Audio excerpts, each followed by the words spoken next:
இந்திரநீலம் 6 மற்றும் 7வது சாப்டர். இந்த 2 சாப்டர்லேயுமே 2 சாப்டர்னு சொல்ல முடியாது, முக்கியமாக 6வது சாப்டர் சுத்தமாக எதிர்பார்க்காத ஒரு மொழி நடையில் இருந்ததுன்னு சொல்லலாம். டோட்டலி அன்எக்ஸ்பெக்டட், டோட்டலி திருஷ்டத்யும்னனுடைய அந்த இளமை திரும்புது அப்படின்னு சொல்லலாம், இல்லை ஒரு இளமை மீட்டெடுக்கப்படுது துவாராய்க்கு நுழைஞ்ச உடனே. I somehow felt it would just go, in a flow as a continuation of the previous chapters. அவன் துவாரைக்குள்ளே நுழையிறான், இன்சிடென்ட் பை இன்சிடென்ட் நடக்குது, அழகான சில சீன்ஸ்லாம் வருது. அவனை ஒட்டு மொத்தமாக எல்லா பெண்களும் சேர்ந்து கேலி பண்ணுறதாகட்டும், அவனோட கச்சையை உருவுறதாகட்டும், அது மூலமாக கொஞ்சம் கொஞ்சமாக அவனுக்குள்ளே இருக்க ஏதோ ஒரு இன்ஹிபிஷன் உடையிற மாதிரியே எனக்கு ஒரு ஃபீல் இருந்தது. ஆனால் 6வது chapter totally took like a massive turn and then went in a totally different மொழி நடை. அந்த ஒரு world language, I don't know, is it really needed? ஒரு கண்டினியூஷன் அறுபட்டு வேற ஒரு ரைட்டர் எழுதின மாதிரி இருந்தது 6வது சாப்டர் மட்டும். திருஷ்டத்யும்னனுடைய சாப்டர் தொடங்கினதுலேருந்து, தட் இஸ் ஆப்வியஸ்லி அந்த 5 சாப்டரும் அவனுடைய லைக் உடல் சம்மந்தப்பட்ட பிரச்சனை, அவனுக்குள்ளே இருக்கிற அத்தனை பொட்டன்ஷியலும் கெப்பாசிட்டியும் லைக் இழந்த ஒரு திருஷ்டத்யும்னனாக இருக்கிறது. கொஞ்சம் கொஞ்சமாக அவனோட உடல் ரியாக்ட் பண்ண ஆரம்பிக்கிறது, இந்த ஆட்டக்காரிக்கிட்ட போகிறது, அப்புறம் திரௌபதியை பார்க்குறது, இந்த மாதிரி சீன்ஸ்னால நகர்ந்து ஒரு மனுஷனுடைய உள்ளார்ந்த சில பரிதவிப்பை, ஒரு லாஸ்ட் ஃபீலிங்கை, லைக் ஒரு ஏக்கத்தை, ஒரு கோவத்தை, ஒரு வெறுப்புணர்ச்சி, எரிச்சலை சொல்லக்கூடிய ஒரு மொழி நடையில் இருந்தது. திடீர்னு 6வது சாப்டர் டோட்டலாக வேற ஒரு மொழி நடைக்கு போயிடுச்சு. எனக்கு அது ரொம்ப ஷாக்கிங்காக இருந்தது. ஆனால் சில இடங்கள் எனக்கு ரொம்ப பிடிச்சிருந்ததுன்னு சொல்லலாம். பெண்களுடைய நெற்றி, மூக்கெல்லாம் பற்றி யாராவது எழுதியிருக்காங்களா? ஆனால் ஒரு இடத்துல 1000 கோடுகள், 1000 கோடுகள் வரைந்த ஒரு கலைஞனுடைய ஒரு கோடு மாதிரி தான் மூக்கு அப்படின்னு சொல்கிறோம். ரொம்ப சூப்பராக இருந்துச்சு. நோட் பண்ணி வைக்கல, but I just still remember that there like lot of poetry. It's just poetry. 6th chapter is just poetry. என்ன அப்படியே வரிசையாக எழுதுறதுனால பொயட்ரியாக பார்க்க முடியாது. அப்படியே மனுஷபுத்திரனோட ஒரு நீல்கவிதம், மனுஷபுத்திரனுங்கிற மாதிரிலாம் சொல்ல முடியாது. இது மிகப்பெரிய ஒரு லைக் காவிய கவிதைகள் மாதிரி அப்படியே நீட்டமாக எழுதியிருக்கலாம் நினைக்கிறேன். அவ்வளவும் பொயட்ரியாக தான் எனக்கு தெரிஞ்சுது. பட் எனக்கு அந்த ஃபார்மட் ஒத்து வந்ததுதான் எனக்கு தெரில, actually, to be very frank. ஆனால் 6வது சாப்டரில் எனக்கு ரொம்ப பிடிச்சிருந்த 2 விஷயங்கள் அப்படின்னு பார்க்கும்பொழுது, ஒன்று கடைசியாக 6வது சாப்டரில் வரக்கூடிய எகின் ஒரு நடன நிகழ்ச்சின்னு நினைக்கிறேன். அந்த நடன நிகழ்ச்சியில் திருஷ்டத்யும்னனுக்கு அன்றைக்கி காலையிலேருந்து அவன் பார்த்த எல்லா பெண்களும் ஒரு பெண்ணில், அந்த ஆடக்கூடிய அந்த பெண்ணில் நிற்கிறதுக்குள்ள ஒரு பொயட்டிக் சிம்பாலிசம் அப்படின்னு சொல்ல நினைக்கிறேன். பொயட்டில் மட்டுமே வரக்கூடிய ஒரு அழகான தருணத்தை ஒரு உருவகமாக யோசித்து அப்படி ஒரு ரெப்ரசன்டேஷன் இருந்தில்ல, அந்த ஒரு பெண் அன்றைக்கி காலிலேருந்து பார்த்த எல்லா பெண்களாகவும் தெரியறதாகட்டும். அதுக்கப்புறம் ஒட்டுமொத்தமாக துவாரகையில் கிருஷ்ணனுடைய பிறந்த நாள் அன்னைக்கு கிருஷ்ணனை தவிர வேறு யாருமே ஆண்கள் கிடையாது, இது எல்லாருமே பெண்களாக மாறக்கூடிய அந்த ஒரு விஷயமாகட்டும். லைக் பெண்களுக்குள்ளே இருக்கக்கூடிய அந்த சுதந்திரத்தை கிருஷ்ணனால் மட்டுமே கொடுக்க முடியும் அப்படின்னு சொல்கிற அந்த கான்செப்ட் ஆகணும். இது மாதிரியான ஒரு சிங்கிள் ஒரு சில விஷயங்கள், சில கரு, த எலமெண்ட்ஸ், லைக் அதெல்லாம் எனக்கு ரொம்ப பிடிச்சிருந்தது ஆக்சுவலாக. The representation of all the women, single woman. ஏன்னா அவன் அப்போ ரொம்ப ஹையில் இருக்கான், சாத்திகி வேற ஒரு ஹையில் இருக்கான், திருஷ்டத்யும்னன் தண்ணி அடிச்சுட்டு பயங்கர ஹையில் இருக்கான், மது அருந்திட்டு. அதே மாதிரி அந்த நகரம் முழுக்க சிரிச்சுக்கிட்டோம், இது பண்ணிக்கிட்டோம், ஆண் கிருஷ்ணன் ஒருத்தந்தான் ஆண், இது எல்லாருமே பெண்கள் அப்படின்னு சொல்லக்கூடிய அந்த ஒரு பொயட்டிக் உருவமாகட்டும். இது 2 மட்டும் தனித்து தெரிஞ்சது எனக்கு 6th சாப்டரில். 7th சாப்டர் டோட்டலாக சத்யபாமை. லைக் ஆக்சுவலாக 6th சாப்டர் ஒரு இடத்துல சத்யபாமாவை பற்றி ஒரு சின்ன ஒரு இடம் சாத்திகை சொல்லுவான். அதுக்கப்புறம் சியமந்தக படரை பற்றி சொல்லுவான். சியமந்தகம் அப்படின்னு சொன்னோடனே எனக்கு ஜேவை பற்றி நாங்கள் எல்லோரும் எழுதின மிகப்பெரிய அந்த புத்தகம்தான் 60 ஆண்டு லைக் மலர், 60ஆம் ஆண்டு மலர். தட் இஸ் அவருக்கு ஃபர்ஸ்ட் இது பர்த்டே அன்றைக்கி நம்ம எல்லோரும் சேர்ந்து எழுதினோம். அதுதான் எனக்கு ஞாபகம் சியமந்தக மலர் அப்படின்னு சொல்லும் பொழுது. பட் லைக் சத்யபாமையோட சாப்டர் 7வது சாப்டர் இன்ட்ரடியூஸ் ஆகுது. தட் இஸ் லைக் அந்த கேரக்டர், எனக்கு நான் அந்த கேரக்டர்லாம் கேள்விப்பட்டிருக்கேன் in relation to like Krishna and all, but I don't know much in detail. So I am just eager to read that. But அது வேறு எங்கேயோ போகுது டோட்டலாக, like it's going somewhere. But hopefully பெண்களிலும் மலர்களிலும் அழகின்மை என்பதில்லை, மலர்மையை பெண்மையை அழகென யாத்தவன் அதில் வகைமையை மட்டுமே சமைத்தான்.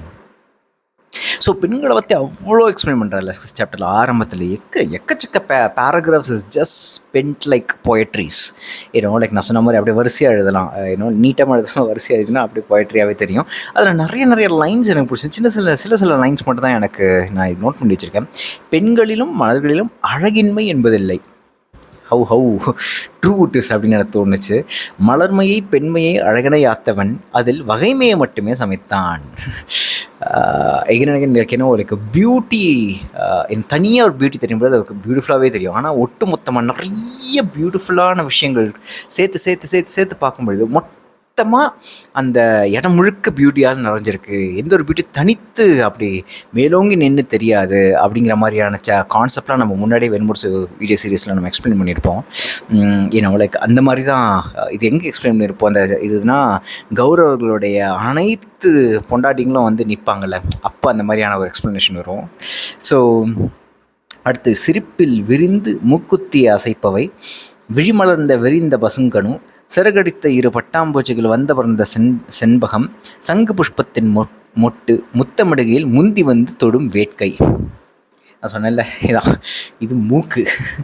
சிரிப்பில் விரிந்து மூக்குத்தி அசைப்பவை விழிமலர்கள் விரிந்த பசுங்கனும் சிறகடித்து இரு பட்டாம்பூச்சிகள் வந்தமர்ந்த செண்பகம் சங்கு புஷ்பத்தின் முத்தமிடுகையில் முந்தி வந்து தொடும் வேட்கை. எனக்கு அந்த இடம் தான் ரொம்ப ஒரு சின்ன ஒரு உள்ளுக்குள்ளே ஒரு மலர்வை ஏற்படுத்துச்சு அப்படின்னு சொல்லலாம், வெண்முரசோட மொழியில் சொல்லணும் அப்படின்னா. பட் ஒரு உள்ளுக்குள்ள இன்டர்னல் ஸ்மைலை உண்டு பண்ணுச்சுன்னு சொல்லலாம். முத்தமிடுகையில் முந்தி வந்து தொடும் வேட்கை அப்படிங்கிற ஒரு இடம். அந்த இடத்துல ஒரு கவிதைக்கான தருணம் இருக்குதுன்னு நான் நம்புகிறேன். ஆக்சுவலாக இது எல்லாமே ஒரு மாதிரி ரொம்ப எக்ஸாஜரேட்டட் பொயட்டிக்கான விஷயங்களாக இருந்தாலும் எனக்கு ரொம்ப பிடிச்ச மூமெண்ட் அந்த வார்த்தை தான், முத்தமிழில் முந்தி வந்து தொடும் வேட்கை அப்படின்றது. உடல் கொண்டது காமம் அல்ல, உடலெங்கும் விழி கொண்டதும் காமம் அல்ல, உடலற்று ஒளியாகி காற்றாகி நிறைவது காமம், தழுவுவது காமம், உடலிலி போல் தழுவிக்கொள்ளலாகுமோ உடல். இந்த மாதிரி இடங்கள்லாம் லைக் அந்த பொயட்டிக் ஹைட்டுக்கு போகுதோ பல நேரங்களில் உண்மையிலே லைக் மானுட உணர்வுகளுடைய உச்சமாக கருதப்படுற ஒரு கூடலாகட்டும், இல்லை வேறு சில எக்ஸ்டட்டிக் ஒரு ஒரு ஒரு ஒரு ஆர்காஸ்மிக் எக்ஸ்பீரியன்ஸ் ஆகட்டும், அது எப்படி இருக்கும், வெறும் காமம் மட்டும் இல்லை, வேறு லைக் மனிதர்களால் அவ்வளோ ரொம்ப ரொம்ப ரேராக மட்டுமே மனிதர்கள் உணரக்கூடிய அந்த உணர்வுகளை மொழியில் கொண்டு வர்றதுங்கிறது ரொம்ப கஷ்டம் இல்லை. அந்த மொழியில் கொண்டு வர்றப்போ அதுக்கு ஒரு ஃபார்ம்லெஸ்ஸான விஷயம் மட்டும்தான் கொண்டு வரணும். உடல் கொண்டது காமம் இல்லை, உடலெங்கும் விழி கொண்டதும் காமம் இல்லை, உடலற்று ஒளியாகி காற்றாகி நிறைவது காமம், தழுவுவது காடும், உடலிலி போல் தழுவிக்கொள்ளலாகுமோ உடல். ஆஹா, உடலிலி போல் தழுவிக்கொள்ளலாகும் உடல் அப்படிங்கிறப்போ it's going to some other state. அப்போ அந்த லைன்ஸ்லாம் வந்து இந்த லைன்லாம் படிக்கும்பொழுது என்னவோ சம்திங் நீளத்துலேருந்து ஒரு லைனை உருவி படிக்கிற மாதிரி இருந்தது. நீலம்ங்கிற நாவலுடைய ஏதோ ஒரு அந்த நாவல்லேருந்து ஏதோ ஒரு லைன் எடுத்து படிக்கிற மாதிரி இருந்தது சில விஷயங்களை நோக்கும்பொழுது. ஏன்னா அது மானத்துடைய ஒரு பயங்கரமான ரேர் உணர்வுகளுடைய உச்சத்தை பற்றி பேசும்பொழுது மொழி அந்த மாதிரி போயிடுது. And the explanation description also goes to that height அப்படின்னு நான் நம்புகிறேன். திருஷ்டத்தின் திரும்பி பெண்களை எத்தனை அழகாக எங்கும் கண்டதில்லை என்றான். அவர்களை அழகாக்குவது அவர்கள் கொண்டிருக்கும் விடுதலை என்று சாத்தியக சொன்னான். இது ஒரு முக்கியமான கான்செப்டாக பார்த்தேன். Like I think it should be ரொம்ப ஆழ்ந்து யோசிக்கும் பொழுது பெண்கள் கிட்ட இல்லை பெண்களை நாம் எந்த அளவுக்கு விடுதலையாக நாம் விட்றோங்கிறதே ரொம்ப தப்பாக பார்ப்பாங்க ஃபெமினிஸ்ட்டு. இது அதனால் நீ கொடுக்குறது விடுதலையா, நானும் எடுத்துக்கிறதா விடுதலை அப்படின்னு சொல்லுவாங்க. பட் பெண்களை அந்தளவுக்கு விடுதலை உணர வைக்கக்கூடிய ஒரு ஆணாக தான் கிருஷ்ணன் இருக்கான் அப்படின்னு சொல்கிறது இந்த சாப்டருடைய ஒரு பிரதானமான ஒரு விஷயமாக கூட, பிரதானமான மைய மெசேஜ்னு சொல்ல முடியாது, ஒரு மைய விஷயமாக நான் பார்க்குறேன். ஆக்சுவலாக ஒரு மையக்கருவாக பார்க்குறேன். அந்த லெவலுக்கு விடுதலை அடைந்த பெண்களால் மட்டுமே இவ்வளோ அழகாக இருக்க முடியும் அப்படிங்கிறது அதுவே ஒரு பொயட்டிக்கான ஒரு பியூட்டி தான் இல்லையா? Like if we see any women with that complete freedom, like she will do just what she needs without any social hesitation. இந்த சொசைட்டி கன்ஸ்ட்ரக்ட் பண்ணி வச்சிருக்கிற அத்தனை தயக்கங்களை தூக்கி போட்டு தனக்கு பிடித்ததை மட்டுமே செய்யக்கூடிய பெண்கள் மேலே ஒரு மிகப்பெரிய லைக் ஈர்ப்பு உண்டாகும் ஆண்களுக்கு நான் நம்புகிறேன். அதே நேரத்தில் அவங்க அழகாகவும் இருப்பாங்க. வெறும் அவுட்லுக்காக இல்லாமல் அவங்களுடைய மொத்த பர்சனாலிட்டியும் அவங்கள கேரி பண்ணிக்கிற விதத்தினாலையும் எல்லாமே இந்த சுதந்திரம் கொடுக்குற விஷயந்தான். இந்த சுதந்திரம் கொடுக்குற பர்சனாலிட்டி, இந்த சுதந்திரம் கொடுக்குற லைக் நான் ஹெசிடென்ட் ஆக்ஷன்ஸ், ரைட்? ஸோ அதனாலேயே ஒரு அழகு கூடுதோ பெண்களுக்கு அப்படின்னு சொல்கிற அந்த ஒரு கான்செப்ட் தான் எனக்கு ரொம்ப ரொம்ப பிடிச்சிருந்தது. அது சாத்திகை சொல்கிறான். ஆனால் எனக்கு என்னென்னா இந்த சாப்டரில் நடுவில் சாத்திகையுடைய அவன் மது அருந்திட்டு பெண்கள் பெண்கள் பெண்கள் ஆஹா எங்கெங்கும் பெண்கள் எங்கெங்கும் பெண்கள் அது மாதிரி சொல்கிறதுலாம் ரொம்ப ஒரு மாதிரி ஒரு பிலோ ஆவரேஜ் ட்ராமாவில் வரக்கூடிய ஏதோ ஒரு டைலாக் மாதிரி சீன் கன்ஸ்ட்ரக்ஷன் மாதிரி இருந்தது. Didn't like it at all. But ஆனால் சில நேரங்கள் இந்த மாதிரி அவன் சொல்கிறது தான் எனக்கு ரொம்ப பிடிச்சது. பட் லைக் ஒரு காவியம் படிக்கும் பொழுது எவ்வளோ ட்ரமாட்டிக்காக வேணாலும் இன்சிடென்ட்ஸ் இருக்கட்டும். ஆனால் சில சமயங்களில் எங்கேயோ தடிக்கு விழுதோன்னு தோணுது எனக்கு உண்மையிலே. இந்த சாப்டர் 6th சாப்டரில் இந்த மாதிரி ரொம்ப சூப்பர்பான ஒரு விஷயத்தை சொல்லிவிட்டு அவர்களை அழகாக்குவது அவர்கள் கொண்டிருக்கும் விடுதலை அப்படின்னு சாத்திகை சொல்லிட்டு அந்த விடுதலை உணர வைக்கிறது கிருஷ்ணன் அப்படிங்கிற மாதிரிலாம் சொல்லிவிட்டு, ஆனால் அதுக்கப்புறம் அவன் மது அருந்தினதுக்கப்புறம் பெண்கள் பெண்கள் எங்கும் பெண்கள் அது இதுன்னு சொல்கிறதெல்லாம் ரொம்ப சீப்பாக இருந்தது. ஆக்சுவலாக ஒரு பிலோ ஆவரேஜ் ட்ராமாவை படிக்கிற மாதிரி தான் இருந்தது. எனக்கு அப்படி தான் இருந்தது ஆக்சுவலாக. ஸோ திருஷ்டத்யும்னன் மேடையில் அந்த பெண்ணின் உடலில் கூடிய பெண்களை நோக்கினான். நகரமே ஒரு பெண்ணாக நின்றாடி கொண்டிருந்தது. ஸோ இவனும் மது அருந்திருக்கான். அதுக்கப்புறம் தான் இவன் வேற ஒரு ஹைக்கு போகிறான். ஆனால் அந்த லைக் ஆனால் என்னை பொறுத்த வரைக்கும் அது ஒரு அழகான ஒரு பொயட்டிக் உருவகம் அப்படின்னு தான் நான் பார்த்தேன். அந்த மேடையில் ஆடக்கூடிய பெண் காலையிலேருந்து அவன் சந்தித்த அத்தனை பெண்களையும் ரெப்ரசன்ட் பண்ணுறான்ல. ஒட்டுமொத்த இந்த நகரத்தில் இருக்கிற அனைத்து பெண்களும் ரெப்ரசன்டேஷனாக அந்த பெண் இருக்கா அப்படின்னு சொல்லும்பொழுது அது ஒரு லைக் ஒரு கவிதை தருணமாக தான் நான் எகெயின் பார்த்தேன். ஸோ அப்படி 6th சாப்டர் முடியுது. I want keep it like lowkey for these 2 chapters. ஏன்னா I don't know like somehow I have to go in to the mode of இந்திரநீலம்னே எனக்கு தோணுது ஆக்சுவலாக. Like hopefully it will just suck me in அப்படின்னு நான் நம்புகிறேன். After few chapters இப்போ 7th chapter ஆரம்பிக்குது. கருநீர் பெருகி கடல் சேரும் யமுனை விண்ணென எழுந்து விழுந்து மண் நிறைய வேண்டும் என விழைந்தாள். மழையை ஊர்த்துவ யமுனா என்று சொன்னார்கள் ஆயர்குலப் பெண்கள். எழுந்து பொழியும் யமுனை அணைக்கும் விழைவு கொண்டு 1000 கோடி கைவிரித்தவள். பேருவகை எழுந்த கால்களால் துள்ளி நடமிடுபவள். கண்ணாடி கூந்தல் சுழற்றி கூத்தாடுபவள். முற்பகல் மழை ஒளிரும் முத்துக்களால் ஆனது. பிற்பகல் மழை ஒரு சுடு மூச்சு நீராவிய இல்லத்து அறைகளுக்குள் நிரப்பி மூச்சு திணறச் செய்வது. அந்தி மழை என்பது தனிமை. இரண்டு துளிகளாக மாறி மண்ணில் விழுவது. இருளுக்குள் ஒன்றையே மீனம் சொல்லி அரற்றுவது. புலரி மழையே நீளம். கனவின் நிறம் குளிரின் நிறம் விண்ணிறம் விண்மேவிய விழைவின் நிறம்.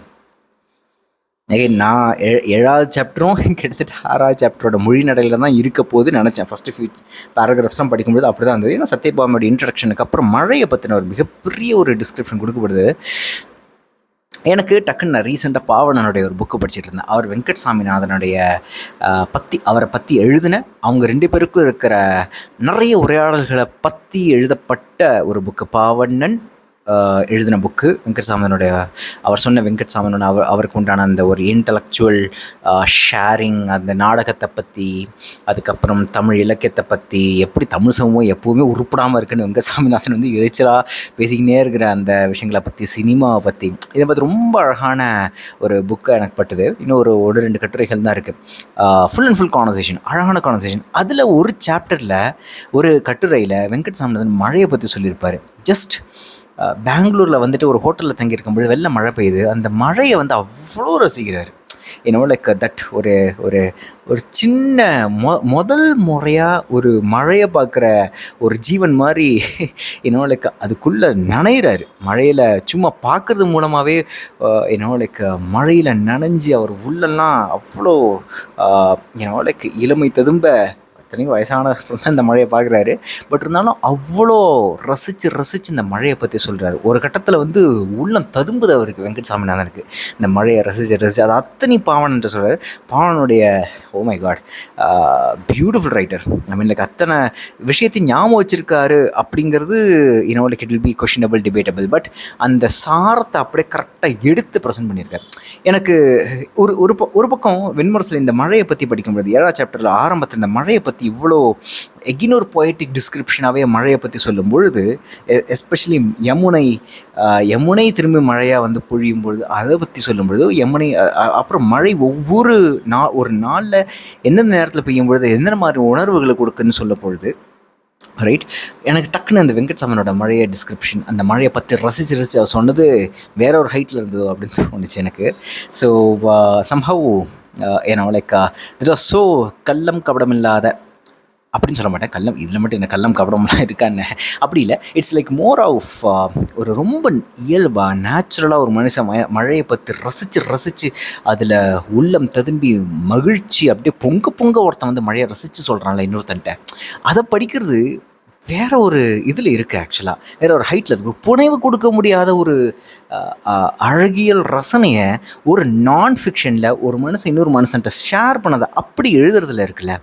சம்பவ் என்னோட ரீசெண்டாக கூட சாம்ராஜ் வந்து ஏதோ ஒரு இதில் சொல்லியிருப்பார், புனைவு தரக்கூடிய உச்சத்தை வந்து தியாகு அவருடைய லைக் ஒரு ஆட்டோபயோகிராஃபிக்கல் புக் வந்து தருது அப்படிங்கிற மாதிரி சொல்லியிருப்பார்.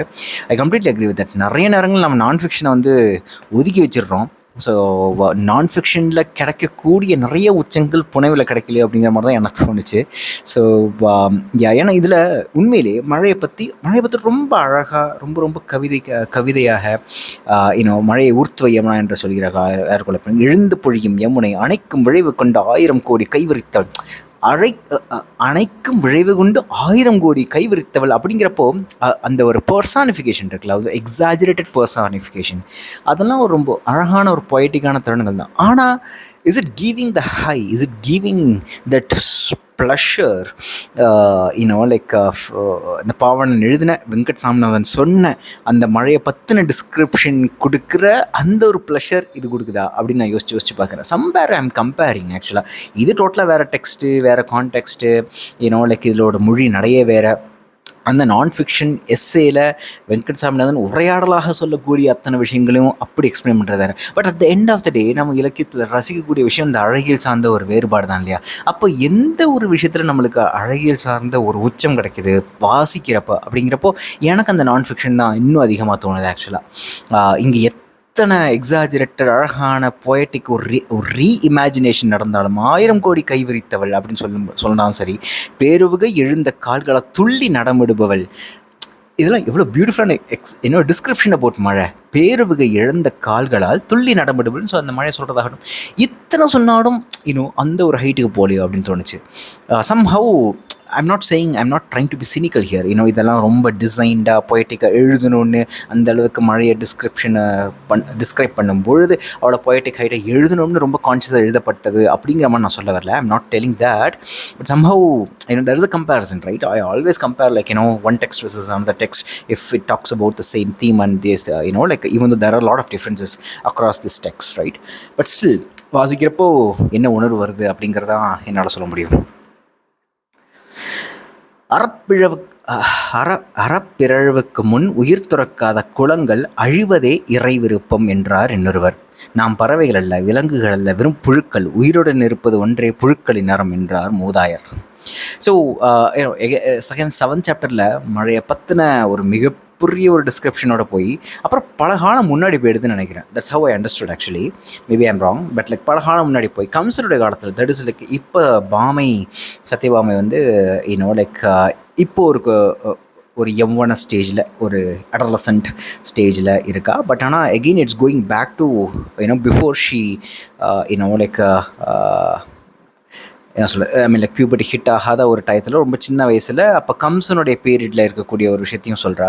அந்த கம்சனுடைய பீரியடில் மழையே இல்லாமல் வறண்டு போன அவங்களுடைய நலத்தை பற்றி என்ன தான் பண்ணுறது, ஆணிரைகளில் பற்றிலாம், தட் இஸ் லைக் மாடு வந்து தண்ணி இல்லாமல் சோறு இல்லாமல் அதோட எலும்புகள்லாம் தெரிகிற அந்த மாதிரி விஷயம்லாம் இமேஜெல்லாம் வந்து நினைக்கும் பொழுதே படிக்கிறப்ப ரொம்ப கஷ்டமாக இருந்தது ஆக்சுவலாக. ஸோ லைக் அதுக்கான காரணங்களை ஊர் மன்றர்கள் இல்லை கிழவர்கள்லாம் கூடி என்ன செய்யலாம் ஏன் செய்யலாம்னு சொல்கிறப்போ அப்போ கம்சனுடைய பீரியடும் நினைக்கிறேன். அப்போ தான் அறப்பிறழ்வுக்கு முன் உயிர் துறக்காத குளங்கள் அழிவதே இறை விருப்பம் என்றார் இன்னொரு. ஸோ ஒட்டுமொத்தமாக அந்த குளத்துக்கே நடக்கக்கூடிய ஒரு மிகப்பெரிய அன்ஃபார்ச்சுனேட் இன்சிடெண்ட்டை எப்படி வேல்யூஸ் அண்ட் எத்திக்ஸோட கனெக்ட் பண்ணிக்கிறாங்கன்னு புரியுது. கம்சன் அந்த லெவலுக்கு எல்லா குழந்தைகளையும் குலக்குழவிகள் அப்படிங்கிறாரு. குலக்குழவிகள் எல்லாரையும் கொன்று கொன்று அத்தனை குருதியாக ஓடிட்டுருக்கு யமுனை முழுக்க, காளிந்தி முழுக்க ஒரு லைக் குருதி வெள்ளமாக ஓடிட்டுருக்கு. அதோடைய பேக்லாஷ், அது நாம் எதுவுமே செய்யாமல் இருந்தோம்ல, அதனுடைய பேக்லாஷ் தான் லைக் உயர்த்துறக்காத அறப்பிறவு. அது ஒரு மிகப்பெரிய அறப்பிறவு. அந்த அறப்பிறவுக்கு முன் உயர்த்துறக்காத குலங்கள் அழிவதை இறை விருப்பம், அதுதான் தெய்வங்கள் விரும்புது அப்படிங்கிற மாதிரியான ஒரு ஜஸ்டிஃபிகேஷன் கொடுப்பது. அதுக்கு ஒரு கவுண்டர் ஆர்குமெண்ட்டாக தான், நாம் பறவைகள் இல்லை, விலங்குகள் இல்லை, வெறும் புழுக்கள், உயிருடன் இருப்பது ஒன்றே புழுக்களின் அறம் அப்படின்னு ஒரு கவுண்டர் ஆர்குமெண்ட் வர மாதிரி நான் பார்க்குறேன். அந்த டைம் ரொம்ப பிடிச்சது ஆக்சுவலாக. ஸோ நம்ம அறம்னு ஏதோ ஒரு ரொம்ப ஹை கான்செப்ட் பற்றி பேசிக்கிட்டே இருக்கோம், ஒரு ஒரு ஹையஸ்ட் ஃபார்ம் ஆஃப் ஹியூமனிட்டியை பற்றி பேசிக்கிட்டே இருக்கோம். But at the end of the day அறங்கிறது it is also from a very very individualistic point of வியூலேருந்தும் அதுக்கு ஆப்போசிட் சைடில் வைக்கப்பட்டுக்கிட்டே இருக்குது. உயிருடன் இருப்பது ஒன்றே புழுக்களின் அறம் அப்படிங்கிறது, அதுதான் அறம் அப்படின்னு இன்னொரு மறுபக்கம் இன்னொரு ஆர்கியூமெண்ட் வைக்கப்படுது. ஸோ ஒன்று ஒரு அனிமல் இன்ஸ்டிங்க்டை பற்றி பேசுதோ, சம் கைண்ட் ஆஃப் லைக்கிறோம் ஆதார் இன்ஸ்டிங்க்டை பற்றி பேசுதோ, பேசுகிறது தான் அறம். அதான் அந்த உயிருடன் இருப்பதே புழுக்களின் அறம் அப்படின்னு சொல்கிற ஒரு ஆர்கியூமெண்ட். ஆனால் முதல்ல வைக்கப்படுற argument it doesn't matter even if we are going to die, we have to do the most correct thing for others. ஒன்று for others humanity point of வியூலேருந்து செய்கிறது தான் ஆரம்பணும். இன்னொரு பக்கம் இதுதான் இதோட நேச்சர், இந்த உயிரினத்தோட, இந்த ஸ்பீஷீஸோட நேச்சர் இது தான். ஸோ இப்படி இருக்கிறது தான் அறம், இப்படி இருக்கிறது தான் இந்த கரெக்டான விஷயம் அப்படின்னு 2 விதமான ஆர்குமெண்ட் எனக்கு மைண்டில் ஓடிட்டே இருந்தது ஆக்சுவலாக. குழந்தை வேலிராயினம் ஆயிராயினம் தொழிலென ஒன்றை செய்தால் தவிர்க்க முடியாத பழி ஒன்றையும் சூடியாக வேண்டும். மண்புழுக்களை வெட்டி கிளறி பறவைகளை கடிது ஓட்டி பயிர் வளர்க்கிறார்கள் வேலிர்கள். நாமோ கன்றை விலக்கி கட்டி அது நாணீட்டி ஏங்கி தவிக்க பால் கறந்து விற்கிறோம். அந்த பழியெல்லாம் ஆவியாக மேலே சென்று வானில் எங்கோ சேர்ந்து கொண்டே இருக்கிறது. அது முழுத்து துளித்து சொட்டி நம் மீது பெரும் பாறையாக விழுகிறது. யுகத்துக்கு ஒரு பேரழிவை நாம் கண்டே ஆக வேண்டும். அது நெறியென நின்றிருக்கும் தெய்வங்களுக்கு நாம் அளிக்கும் பலி. பெரிய பேரா 7வது சாப்டரில் நான் கொஞ்சம் தான் நோட் பண்ணி வச்சிருக்கேன், பட் எல்லாமே பெரிய பெரிய பேரா. இப்போது இதில் ஒரே ஒரு லைன் மட்டும் நான் தனியாக எடுத்து பேசலான் இருக்கேன். குழந்தை, அதாவது சத்யபாமையை பார்த்து இந்த மகதி சொல்கிறா, லைக் அந்த செவிலியனை, குழந்தை வேலிராயினம் ஆயிராயினம் தொழிலென ஒன்றை செய்தால் தவிர்க்க முடியாத பழி ஒன்றையும் சூடியாக வேண்டும் இப்படிங்கிற இந்த ஒரு லைன் இருக்குல்ல. ஸோ நாமளாம் லைக் மாடை பிடிச்சி கறந்து இது பண்ணி தான் பண்ணுறோம். அப்படி யாராக இருந்தாலும் பறவைகளை கடிது ஓட்டி பயிர் வளர்க்கிறார்கள் வேலிர்கள். மண்புழுக்களை வெட்டி கிளறி ஏதோ ஒரு some kind of mistake is going to happen if you have to survive அப்படிங்கிற மாதிரியான ஒரு விஷயம். அதுக்கான தண்டனையும் அதுக்கான கர்மாவையும் நீ அனுபவிச்சு தான் ஆகணும் அப்படிங்கிற அந்த பாயிண்ட் ஆஃப் வியூ இருக்குல்ல. நான் யோசிச்சு பார்த்தேன்.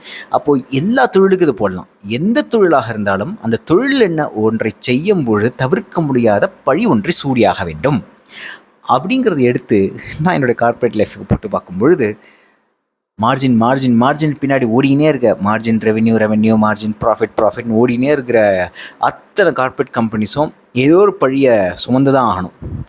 தவிர்க்க முடியாத பழி ஒன்றை சூடியாக வேண்டும் அப்படிங்கிறப்போ ப்ரைஸை ஏற்றுறதாகட்டும், இல்லை கோல்மால் பண்ணுறதாகட்டும், இல்லை நிறைய டிஸ்கவுண்ட் கொடுத்து ஏமாற்றதாகட்டும், மக்களை டிசப்டிவ் பண்ணுறதாகட்டும், ஏதோ ஒரு விதத்தில் அந்த மார்ஜினை நோக்கி மார்ஜின் சொல்லி லைக் ஒரு தவறான இல்லை லோ குவாலிட்டி பொருட்களை நைஸாக கஸ்டமர்ஸை தள்ளி விடுறதாகட்டும், இந்த மாதிரி எக்கச்சக்கமான விஷயங்களை ஒரு தொழிலென வரும்பொழுது இட் இஸ் லைக் அன்டினேபிளாக like it is a parcel of the whole business அப்படிங்கிற மாதிரி யோசிச்சுக்கிட்டே இருந்தேன்.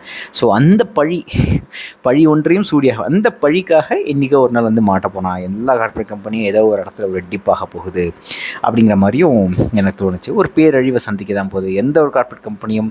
அவர்கள் செய்த தவிர்க்க முடியாத பழிகளுக்காக, சுமந்தேயாக வேண்டிய பழிகளுக்காக என்றோ ஒரு நாள் பேரழிவை சந்திக்கும் அப்படிங்கிற மாதிரி நான் புரிஞ்சுக்கிட்டேன். ஆக்சுவலாக கொஞ்சம் எக்ஸ்ட்ராப்லேட் பண்ணி, என்னடி கண்ணே என்றால் மகதி, எனக்கு இவை வேண்டியதில்லை. மகதி சிரித்து, அவை அமுத சுரபிகள் அல்லவா, வேண்டாம் என்றால் ஆயிற்றா என்றாள்.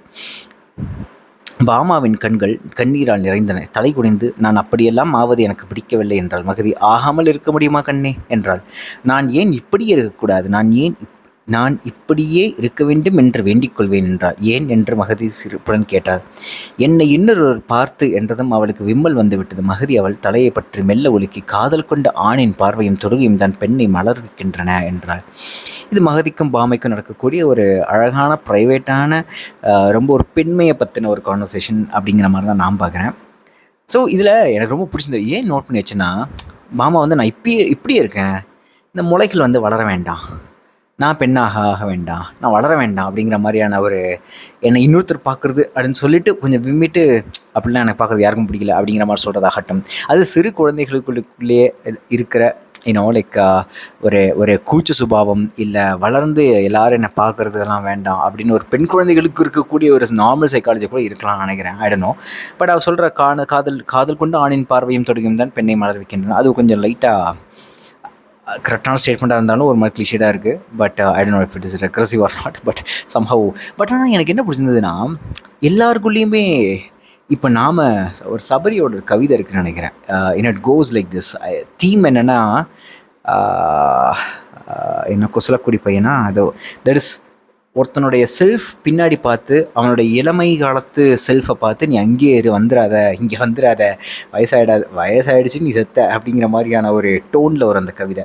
நீ அங்கேயே இரு, நீ இளமையாக இருக்கு, இளமையாகவே இரு, இந்த பக்கம் வந்துடாத அப்படின்னு தன்னுடைய யங்கர் செல்ஃபை பார்த்து ஓல்டர் செல்ஃப் சொல்கிற மாதிரியான ஒரு கவிதை வரும். எனக்கு அந்த கவிதை வந்து இங்கே நினைவாக இருந்துச்சு. ஸோ சத்யபாமா வந்து ஏதோ ஒரு உந்துதல்னால நான் இப்படியே இருக்கேன், நான் ரொம்ப ஜாலியாக யார் கண்ணுக்கும் படாமல் எதுவும் வளராமல் இப்படியே நான் குழந்தையாகவே இருந்துட்டு போயிடுறேன் அப்படின்னு சொல்லிட்டு சொல்லக்கூடிய ஒரு பெண்ணாக இருக்கிறா.